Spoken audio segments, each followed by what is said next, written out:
السلام علیکم ورحمۃ اللہ وبرکاتہ۔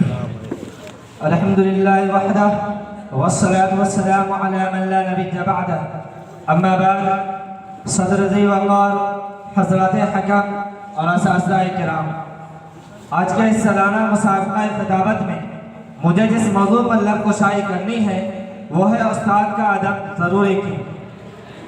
کسی حکیم شاعر نے چاہے خوب کہا ہے، ادب ہی سے انسان انسان ہے، ادب ہی سے انسان انسان ہے، ادب جو نہ سیکھے وہ حیوان ہے۔ حضرات گرامی، در حقیقت ادب حیاتی انسانی کا ایک اہم حصہ ہی نہیں بلکہ انسانیت کی معراج و تکمیل ہے۔ یہی وہ شے ہے جو انسان کو دیگر حیوانات سے ممتاز کرتا ہے۔ حسن اخلاق، سیرت و کردار، رفتار و گفتار، تعلیم و تربیت، غرض تمام شعبہائے زندگی میں ادب کو وہ خاص مقام حاصل ہے جس سے کسی کو چارہ نہیں۔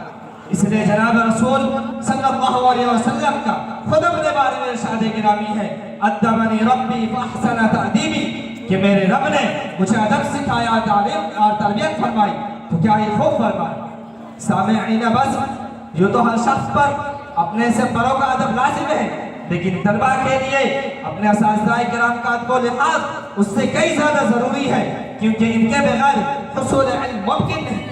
اور اس لیے دیکھیے وہ ان کے محسن و مربی اور استاد معلم ہیں، اور پھر روحانی باپ کا درجہ رکھتے ہیں۔ طلبہ کو تمام خوبیوں سے آراستہ کرنا، ہنرمندی و سلیقہ سکھانا انہی اساتذہ کرام کا حصہ ہے۔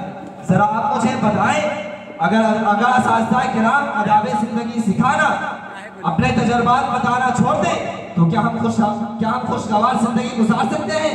کیا ہمیں حیاتی تجربہ مل سکتی ہے؟ ہرگز نہیں۔ استادی ہے جو پستی سے بلندی اور ذلت سے عزت ادا کرتا ہے، اور جو سرجا پر پہنچاتا ہے، نہ تراشیدہ کو طریقے سے تراش کر قیمتی اور باکمال بناتا ہے، خام کو استحکام بخشتا ہے۔ حضرات، اب آپ خود ہی انصاف فرمائیں کہ جب اساتذہ کرام کی اتنی عنایتیں اور شفقتیں ہم وقت ہمارے ساتھ ہیں اور کی ساری ہمدردیاں ہمیں حاصل ہے اور جملہ محبت مل رہی ہے، تو کیا ہمارے فرض نہیں ہے کہ ان کے ساتھ وفاداری کرے؟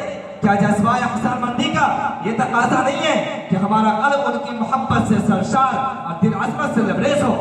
یاد رکھیے، بگوش ہو سن لیجئے، آقا مدنی صلی اللہ علیہ وسلم کا صاف صاف ارشاد ہے، من لم يرحم صغیرنا ولم يعمر کبیرنا ولم يبجل عالمنا فلیس منا، کہ جو ہمارے چھوٹوں پر رحم نہ کرے اور بڑوں کی تعظیم نہ کرے اور علماء کا ادب ملحوظ نہ رکھے، وہ ہم میں سے نہیں۔